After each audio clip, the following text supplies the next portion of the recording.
अस्सलाम वालेकुम रहमतुल्लाह। मैं होम्योपैथिक डॉक्टर राना मोहम्मद नसरुल्लाह अपने video channel Magic of Homeopathy के साथ दोस्तों के साथ हाज़िर हूँ। दोस्तों, मैं आज फिर एक दफ़ा नहायत ही तकलीफ़ देह और बवासीर की एक नई और तीसरी किस्म और उसकी इलामात और उसके इलाज के साथ आप दोस्तों के पास हाज़िर हूँ। दोस्तों, आज मैं जिस बवासीर की इलामात और इलाज आप लोगों से शेयर करूँगा उसे उर्फ़ आम में बादी बवासीर कहा जाता है। बादी बवासीर या वो बवासीर जिसका मैं आज आपको इलाज बताऊँगा, उसकी इलामात कुछ इस तरह से होंगी कि बवासीर के मस्से होंगे, एक भी हो सकता है, एक से ज़्यादा भी हो सकते हैं, और बाज़ का इतने बड़े और इतने ज़्यादा मस्से होते हैं कि गोया जो मकद है या मुबर्रज़ है उसके मुंह को ऐसे लगता है कि बंद कर दिया हुआ है। और ऐसे मस्सों से अमूमन खून नहीं आता। यानी आज की जो हमारी बवासीर है जो हम पढ़ेंगे उसमें से अमूमन खून नहीं आता। दर्द होगी, जलन होगी, चुभन होगी और ख़ारिश होगी।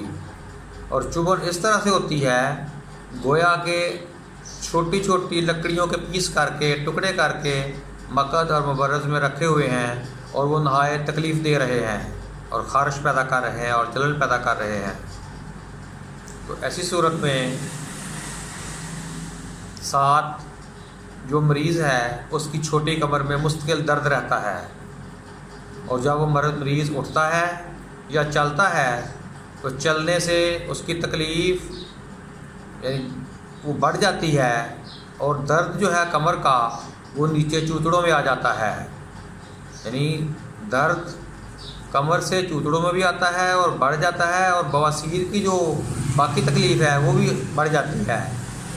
इसमें अमूमन यानी आम तौर पर कब्ज़ नहीं होती, लेकिन कभी कभार हो भी सकती है। जबकि कब्ज़ नहीं होगी तो भी पखाना जो है वो सख्त और मुश्किल से खारिज होगा। इसमें दोस्तों जो चीज़ और आगे है ये उसकी बुनियादी अलामात हैं। इसके साथ ये बात भी याद रखने के लायक है कि मकद में और मस्सों में मुस्तकिल एक बराव की कैफियत रहती है।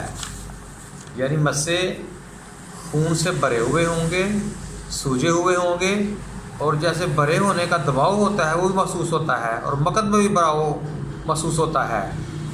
लेकिन ये मस्से अगर हाथ लगा कर देखा जाए तो सख्त नहीं होते, ये पत्थर की तरह सख्त नहीं होंगे नरम, लेकिन भरे हुए होंगे, सूजे हुए होंगे, और उनका रंग स्याही माइल नीला होगा, और ये नहायत तकलीफ़ देह मस्से होते हैं।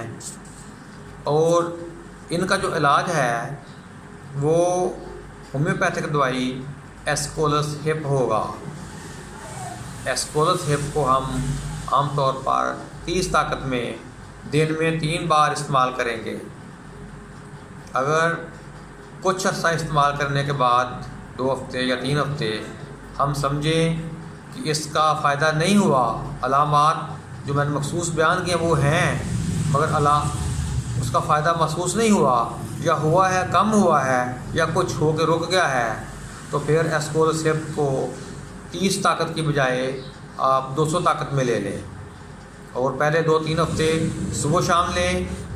तब ये फ़ायदा बेहतर आगे बढ़ जाए, फिर दिन में 2 दफ़ा के बजाय आप दिन में 1 दफ़ा कर दें, और कुछ अर्सा जब जारी रखेंगे तो ये तकलीफ़ भी दूर हो जाएगी, मस्से भी खुश्क हो जाएंगे, और आस्ता आस्ता खुश्क होकर अल्लाह के फजल से ये जड़ जाएंगे, और इस बवासीर का मुस्तकिल इलाज हो जाएगा। ये जो एस्कोलस है, ये जो मर्ज़ है जहाँ एस्कोलस उसकी दवाई होगी, इसमें अमूमन जब मरीज़ सोता है اس حالت میں اس کی علامات یا تکلیفات جہاں بڑھ جاتی ہیں، اور جب وہ جاگتا ہے تو اپنی ان علامات کو، تکلیف کی کیفیت کو بہتر طور پر مشاہدہ کر سکتا ہے، اور اس کا مریض جو ہے عموماً غصیلا ہوگا، چڑچڑا ہوگا، تنگ مزاج ہوگا، اور اپنے جذبات کو ایک جگہ یکسو نہیں کر پائے گا۔ تو اس میں ایک چیز اور میں دوستوں شیئر کرنا چاہوں گا، بعض دفعہ ایسی مستورات بھی ہوتی ہیں جن کو بواسیر نہیں ہوتی، مگر ان کی چھوٹی کمر میں مستقل درد رہتی ہے، اور جب وہ چلتی ہیں، اٹھتی ہیں، چلنے سے تکلیف بڑھ جاتی ہے اور وہ درد کمر سے نیچے چوتڑوں میں آ جاتی ہے۔ تو ایسی تکلیف میں اگر بواسیر نہ بھی ہو تو بھی اللہ کے فضل سے اس کمر درد کا یہ بہترین علاج ثابت ہوگا۔ اس میں اسکولرس صبح شام 200 ملے، اللہ کے فضل سے شافی علاج ہوگا۔ تیسری چیز، بعض دفعہ مستورات یعنی خواتین کا وہ زمانہ، یعنی ادیڑ عمری کا زمانہ، جب ان کے مینسز جو ہیں وہ نیچرلی بند ہو رہے ہوتے ہیں، اس کو سن یاس کا زمانہ کہا جاتا ہے۔ اس سن یاس کے زمانہ میں بھی بعض خواتین کو بواسیر ہو جاتی ہے، تو اس بواسیر کا علاج بھی یہ اسکولرشپ ہے، جو اللہ کے فضل سے بہت کارگر اور کامیاب ہے۔ تو دوستو، آج جو میں نے علامات مجموعی طور پر بتائی ہیں، جہاں کہیں جس کسی مریض میں وہ ہوں گی تو اللہ کے فضل سے ایسی بواسیر کا اور کمر درد کا اسکولرشپ ایک بہترین علاج ہوگا۔ جو میں نے 2 ویڈیو اس سے پہلے آپ سے شیئر کی تھیں بواسیر کے حوالے سے، ان دونوں میں ایسی بواسیر کا علاج بتایا تھا جو بواسیر گچھوں کی، یعنی انگور کے گچھوں کی شکل کی ہوتی ہے، اور آج یہ تیسری قسم آپ سے میں نے شیئر کی ہے۔ اپنے نیکسٹ ویڈیو میں انشاءاللہ اس کی چوتھی قسم کے ساتھ میں دوستوں کو ساتھ حاضر ہوں گا اور اس کا علاج بتاؤں گا۔ جزاک اللہ۔